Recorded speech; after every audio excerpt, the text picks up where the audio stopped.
It is finally here. It is draft week, and we have the Joel Klatt Show Mock Draft 3.0 right now.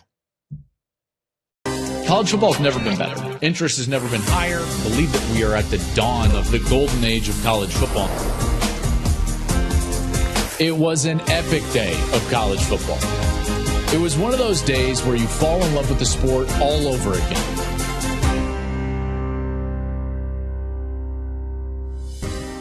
What's up, everybody? Welcome into the Joel Klatt Show. I am Joel Klatt, and it is here. It is finally draft week, and we're about to finally start hearing some names, and this is about to be official. Okay, some quick logistics here during the course of the week. I was at Michigan for the spring game. I will be doing a full Michigan breakdown of their spring game. That'll be released tomorrow. So on Tuesday, come back for that one on Tuesday. But for now, it's going to be all about the draft, and we're going to do Mock Draft 3.0. Remember to follow us and subscribe wherever you're listening. Subscribe on YouTube. Follow us on social media, wherever you like to social media, at Joel Klatt Show, and we are there. You can follow me personally. I'm on Twitter. Do we still call it that? Not sure. At Joel Klatt. I'm also on Instagram at Joel_Klatt. Okay, let's get into it. Mock draft 3.0. This is my final one. This is my final answer, if you will. Mock draft 3.0. Let's start with the Bears. At number one, we all know where they're going. Put it in there, Caleb Williams. And Caleb Williams is going to a place now where they are so much better suited to have success with Caleb Williams than they were when they drafted Justin Fields. So I think that Caleb Williams can have a lot of success there in Chicago, and I hope that he does. That's not quite the case with all of these places that are going to be drafting quarterbacks. I am not envious of these guys. Now, listen, would you love to be a top pick in the NFL draft? Obviously, yes. But remember, fit and location have a lot to do with your success than your own ability.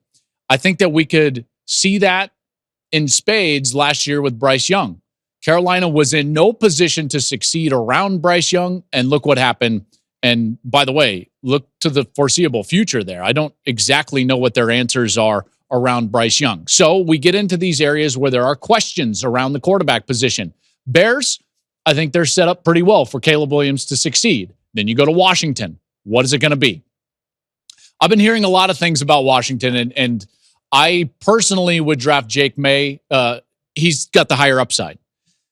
I just hear way too much in the NFL circles about Jayden Daniels and how much these guys love Jayden Daniels. And part of that is that he's a bit of a safer pick. He might not have the overall ceiling that Drake Maye does, but he is a safer pick. And I know that Cliff Kingsbury loves Jayden Daniels, and I think that Washington goes with Jayden Daniels.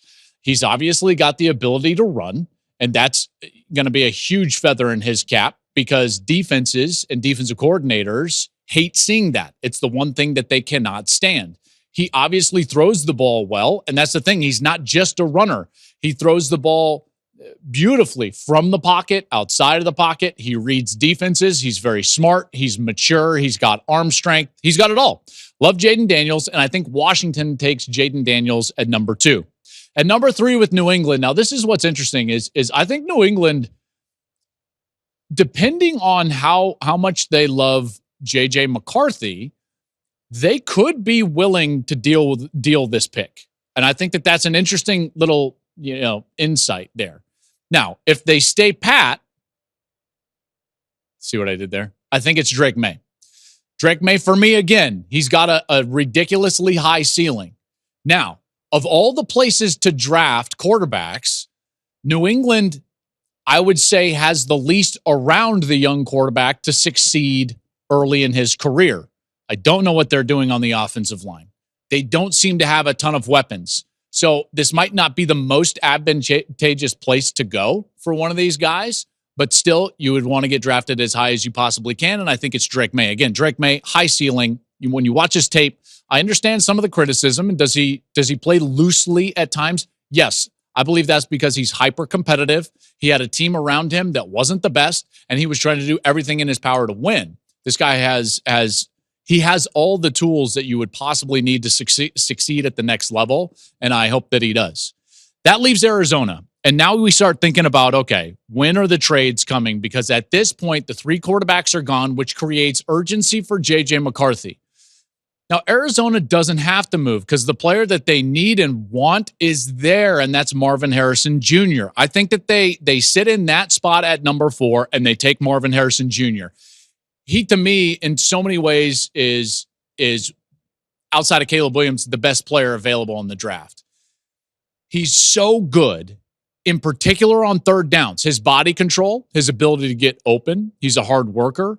I think that he is the type of guy that can be a number 1 wide receiver for a long time in the National Football League. And he's a guy that I would be shocked if he's not an all-pro at some point. I just really would. And now the draft gets really interesting because a lot of people are going to have this top 4, maybe Jayden Daniels and Drake Maye in the opposite order. I know I've had Drake Maye at 2 and so on and so forth. But when the Chargers come on the clock at number 5, that's when it's interesting.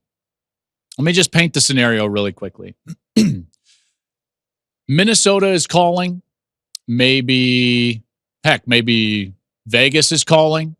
J.J. McCarthy is on the board. Minnesota has the ammunition. They've got both of their first-round picks sitting there. They can trade with the Chargers, which means, think about it. Jim Harbaugh holds the keys to where his college quarterback is going to play. I would be shocked if they aren't in communication. I think that Jim Harbaugh, in a lot of ways, wishes he could take J.J. McCarthy. Now, they won't do that. They're not going to trade Justin Herbert. I don't think it's because they don't. Let's just say I think that they've kicked the tires on that. The problem is that the money doesn't work. Okay, you would owe Herbert too much, and he would count against your cap too much in the next couple of years in order to trade him and move on and go with a younger quarterback. But I don't think that they have totally abandoned that type of thinking because Jim Harbaugh loves J.J. McCarthy for obvious reasons. And now he holds the keys to J.J.'s future. Who does he trade with? It's Minnesota. It's Minnesota because if you're any of these quarterbacks, Minnesota is the best place to go for any of the young quarterbacks, even Caleb Williams, Jayden Daniels, Drake Maye, J.J. McCarthy, any of them, Bo Nix, Michael Penix. You ask them what would be the best place to go. Well, they're going to say Chicago because it's number 1. But really the best place to succeed, the best place to have a C.J. Stroud-esque rookie season is Minnesota. Minnesota does the deal with Jim Harbaugh and the Chargers. They select J.J. McCarthy. And because Jim loves him, he does that trade. And he sets him up in a position to succeed, a spot with Jefferson, Jordan Addison, play caller that is offensive-minded, and Kevin O'Connell is going to put his quarterback in position to succeed. And so that's where J.J. McCarthy goes. And that's where the draft, to me, is so interesting, is that 5 spot. Now at 6, with the Giants, they need help on the outside. They need a lot of help on the outside. It's either going to be Rome Odunze or Malik Nabers. I'm hearing a lot of buzz about Malik Nabers. What he does after the catch with the ball in his hands is special. His speed is special. His explosiveness, special. All of these things are going to pay huge dividends for whatever organization. You watch him eat up the cushion of the defensive backs and then turn into an absolute threat with the ball in his hands. It doesn't matter if he's running a deep route and taking the top off the defense or you're throwing him the ball at the line of scrimmage. He is a threat to go the distance at any moment. Malik Nabers, number 6 to New York. Now the Titans would be up. And here's what's interesting is that you could easily, if you're the Tennessee Titans, take one of the offensive linemen or the top offensive lineman in the draft. You could take Joel right there. You absolutely could do that. Or you could realize what's going on. Nabers is now off the board, which leaves, I think that there are 3 wide receivers that are like premium top 6-7 players in the draft, which leaves Rome Odunze there as the one remaining great top-end wide receiver.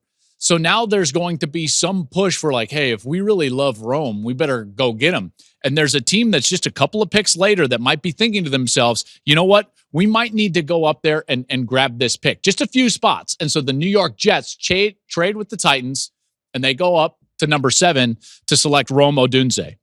The Titans can I think they can hold the auction right there for the third wide receiver. That would be a really good spot to be in if Nabers is picked at number 6.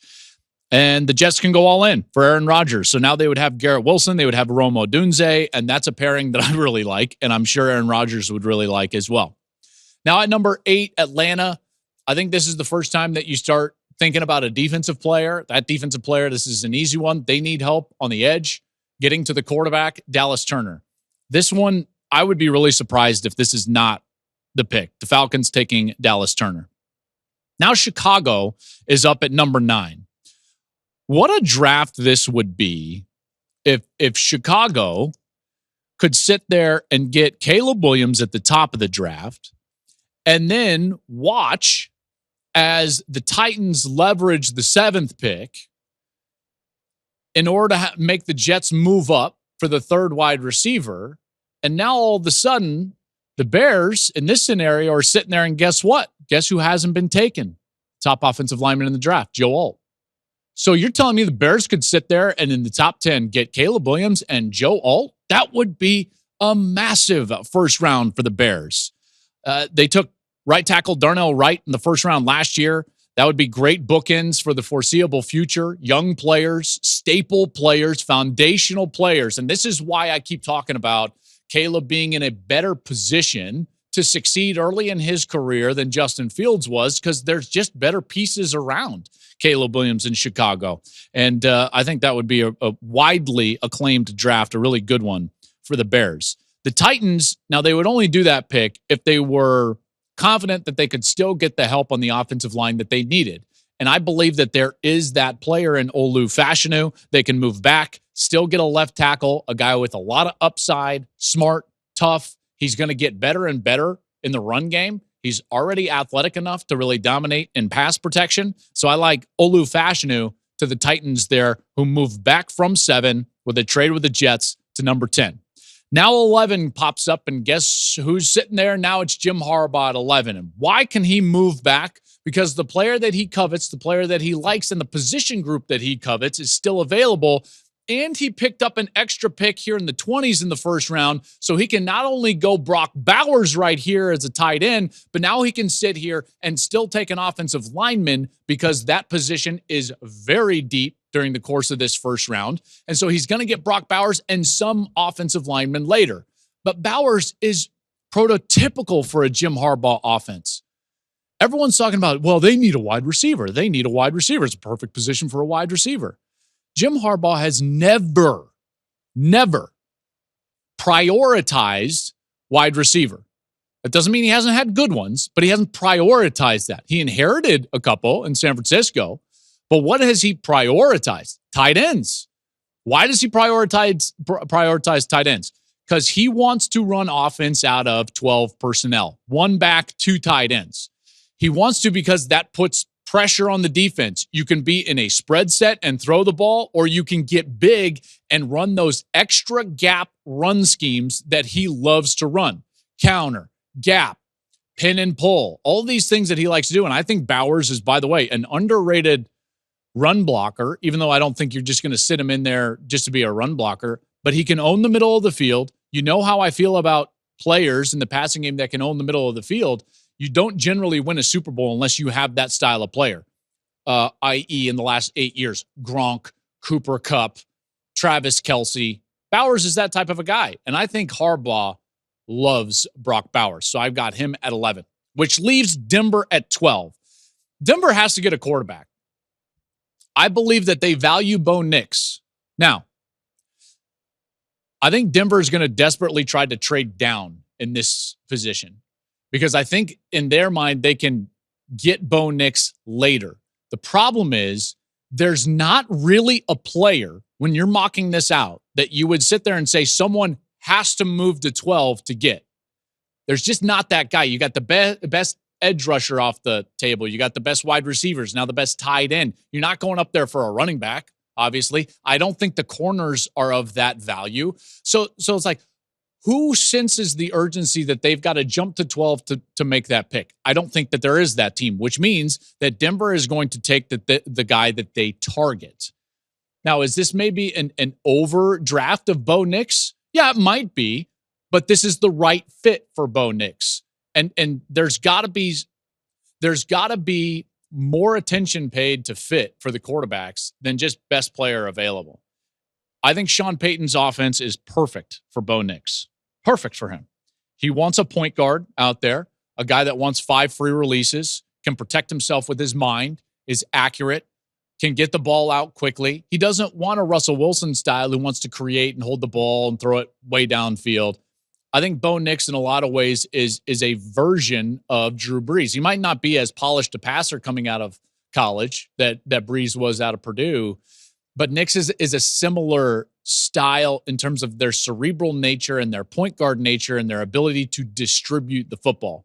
That's a good fit. Bo Nix to Denver at 12, which leaves the Raiders on the clock at 13. And similarly, I think that the Raiders are sitting there and they've got to answer questions at the quarterback spot. They just do. They could go in a lot of different ways here, but Michael Penix at 13 to Vegas makes a lot of sense to me.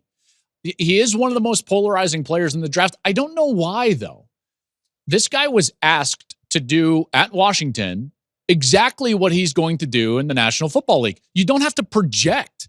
We got to see him 15, 20, 25 times a game, drop back and have to control the field from the pocket, make full field reads, make those reads that are combination routes that are adjustments down the field based on secondary look, and he made those beautifully. And I always make this point when I talk about Michael Penix because it's my favorite one. He's the best deep ball thrower in this draft, but it's not just that. I think that sells him short. He passes the football down the field. When you watch the leverage and ball placement that he uses down the field, it is better than anybody in this draft and better than a lot of people that I've evaluated in the last few years. He's constantly putting his wide receivers and pass catchers in better odds, giving them better ratios than 50-50 in a 50-50 situation, right? It's tight coverage down the field, and he's always putting the ball on the offensive player's side, throwing them away from the defender, and that's a trait that I really love with Michael Penix. All right, Saints are up now.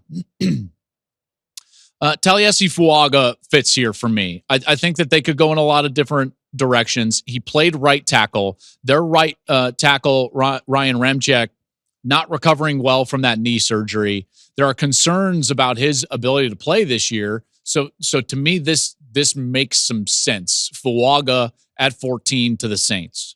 Then you move to 15, and here's the Colts. I think the Colts need help in the secondary. My best secondary player is Quinyon Mitchell, the corner from Toledo. I think there's some discussion whether it's going to be Terrion Arnold or Quinyon Mitchell. Mitchell ran a faster 40. He's stronger. I love his length.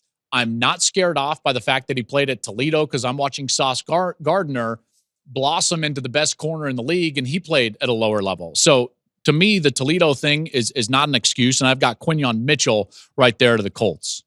16, the Seahawks.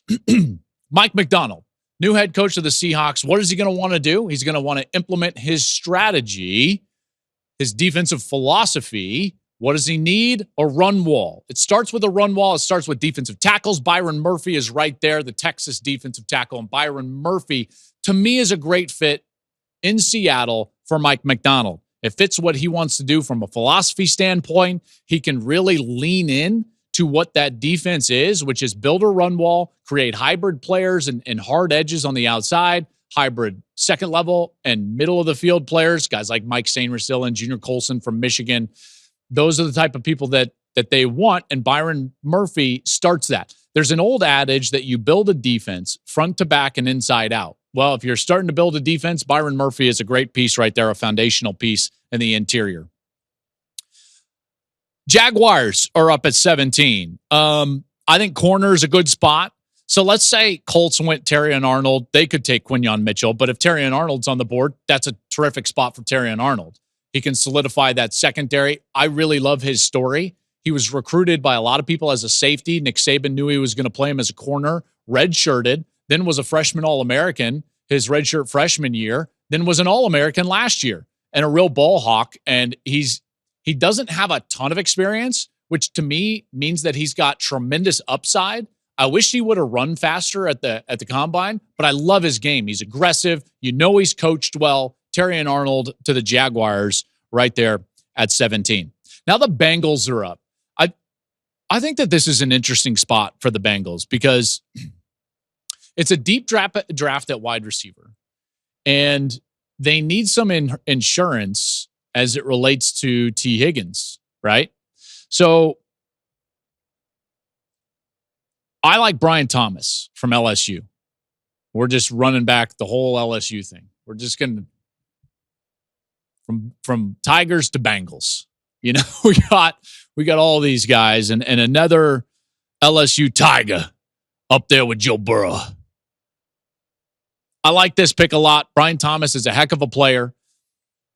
In any other draft, he would be pushing the top 10, but those three at the top are just elite players. So this is a good spot for Brian Thomas with Cincinnati.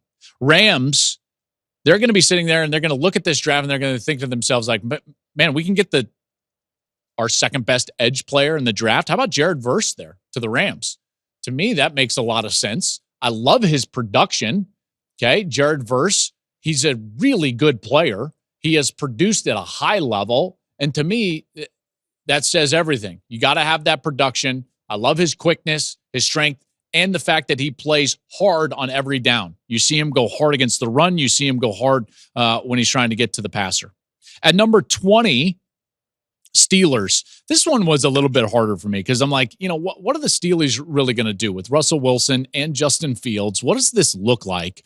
And to me, I'm thinking to myself, like, okay, you've got Broderick Jones, who now you can move to left tackle, and now you can take a former teammate of his at Georgia and go Amarius Mims at right tackle. So Mims makes some sense for me at Pittsburgh. And it lets them lean into this line of scrimmage, toughness mold that they've always been. You know, so to me, an offensive lineman there for Pittsburgh makes a lot of sense. And then we get to 21. Miami fans, I hear you.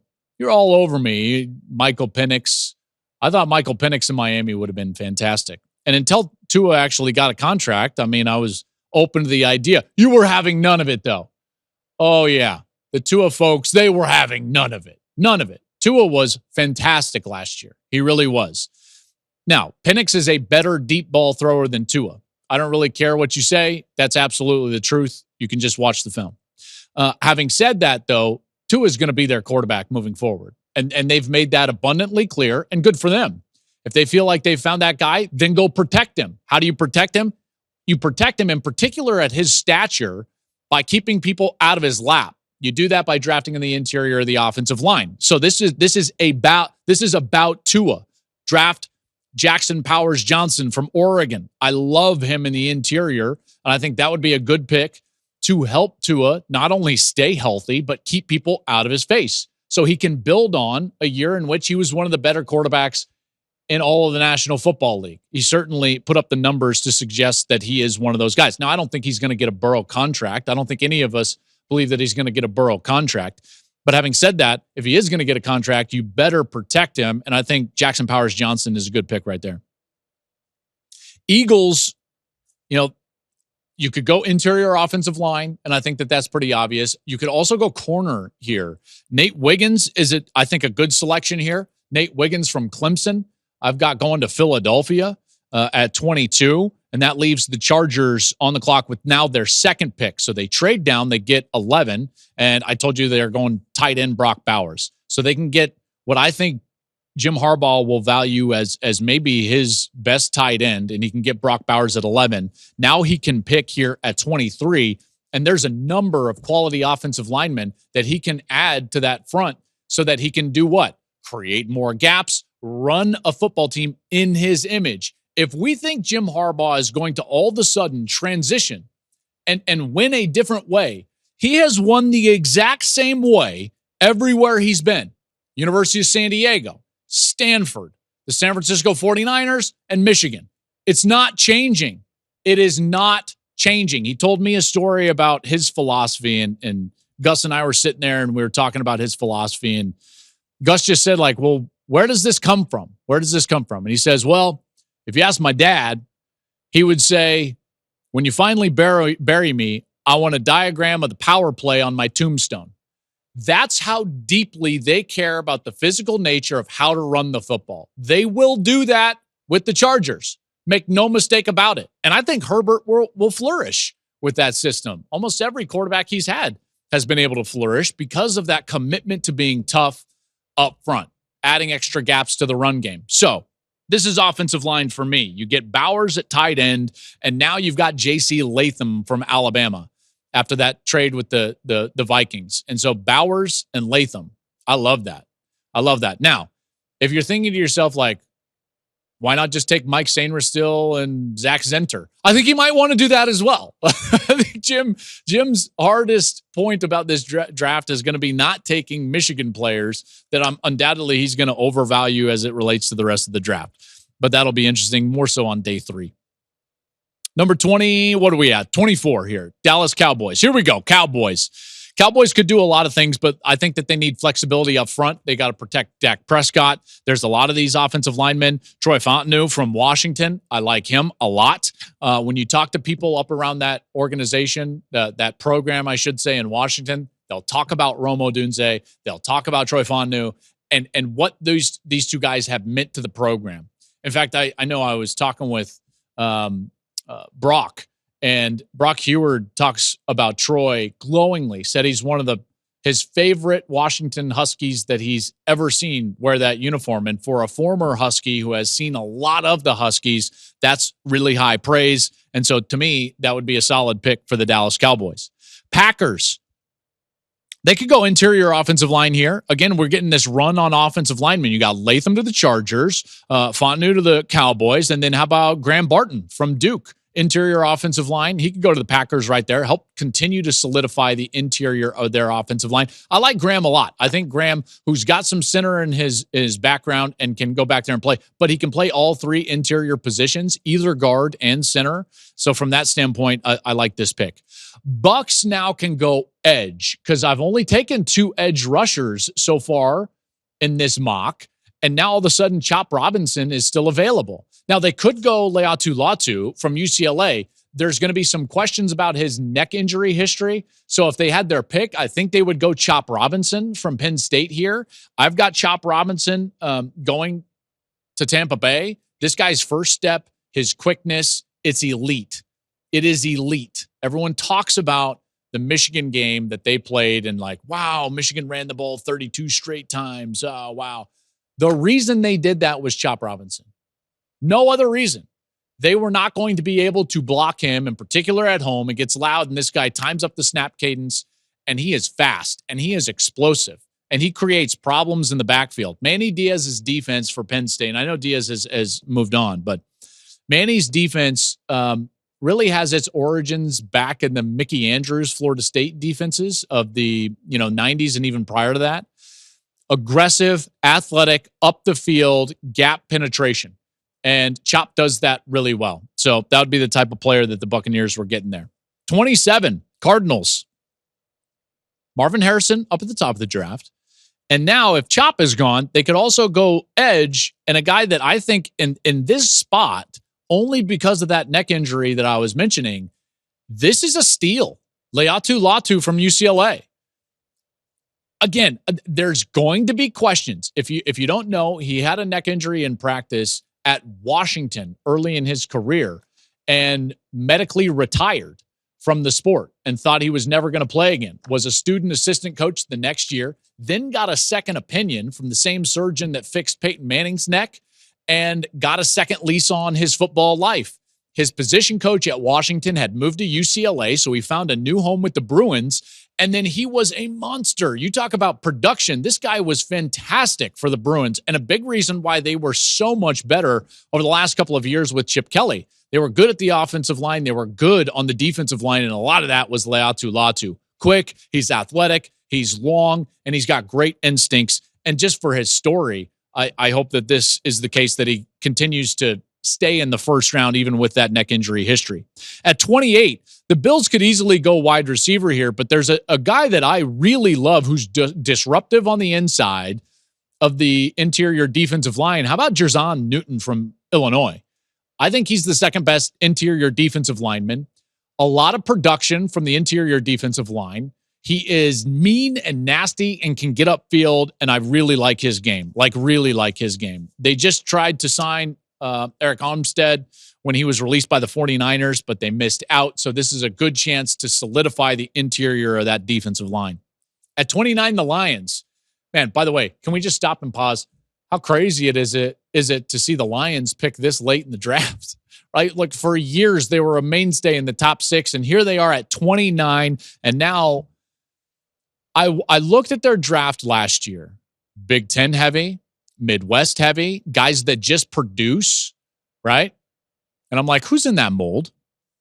Cooper Dejean, that's who's in that mold. Dejean, however you want to pronounce it. The Iowa corner, Cooper Dejean, is a perfect Detroit Lion. This guy has great instincts. I mean, great instincts. He is always around the football. In a lot of ways, would have been and was Iowa's best offensive player. He was their best chance to score. Their best chance to score last year was him picking a pass off and taking it back for 6. They were going to start putting him on offense when he hurt himself. So he is coming off of injury, but to me, this one just makes a lot of sense. Then we get into these last 3 picks in the first round. All right, 30, the Ravens. How about Darius Robinson from Mizzou? They get some continued help on the outside. This is a team that always drafts the best possible player, best available player. That was probably Darius Robinson at that point at 30.